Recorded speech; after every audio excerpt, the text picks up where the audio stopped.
Akhir tahun ini, pesantren mendadak jadi perbincangan halayak. Sayangnya, arus pembicaraannya bernada sumbang.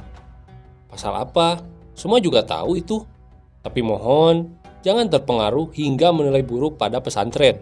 Tetap objektif melihat keandalan pondok pesantren. Lembaga pendidikan ini merupakan pusat budaya, pendidikan, dan peradaban. Itu sudah teruji dan terbukti lintas generasi.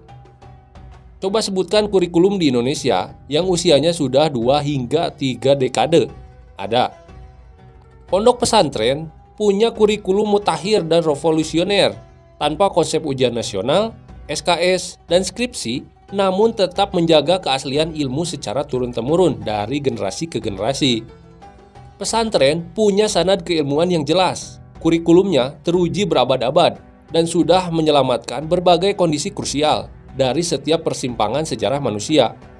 Mari lebih objektif membuka masalah ini.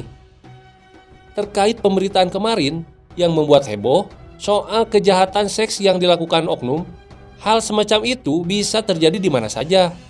Namanya oknum, dimanapun ada, tak mengenal tempat dan waktu. Namun, sejak dulu, pesantren sudah menyiapkan tamengnya. Ada satu kitab legendaris bagi para santri, yaitu Qurrat al-Uyun Bisyar Najam Ibnu Yamun, karya Syekh Muhammad Al-Tahami.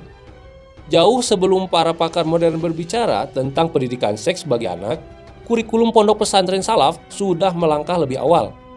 Beragam kitab referensi terkait hal itu sudah menjadi bagian penting dari pembelajaran santri.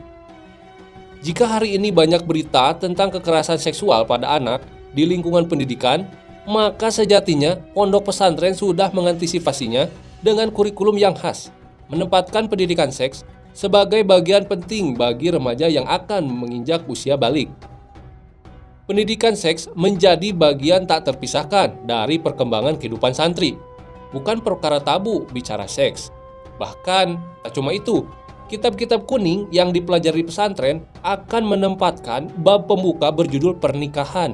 Boleh dikata, setelah membaca kitab yang punya 20 bab ini, para santri akan faham bahwa pendidikan seks menjadi bagian tak terpisahkan dari ilmu fikih.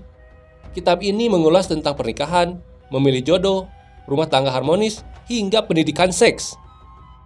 Qurratul Uyun mengupas tentang sisi penting dari manusia, yaitu menempatkan birahi pada tempat yang tepat. Diawali dari bab pertama yang mengupas tentang hukum dan keutamaan pernikahan, hikmah dan manfaat pernikahan, kemudian tentang tips memilih jodoh. Di pesantren, semua itu diajarkan. Sebelum anak memasuki masa balik, mereka sudah disiapkan berbagai macam pengetahuan seputar seks. Saya jadi ingat cuplikan dialog dalam novel Pancar, novel cinta platonik, Santri dan Sakura. Jang, mau jadi apa saja kamu nanti? Mau kemana saja kamu nanti? Ibu akan tenang dan lega. Ibu ikhlas, asalkan kamu pernah merasakan mondok, pernah tidur di pesantren, pernah merasakan lapar dahaga puasa di pesantren.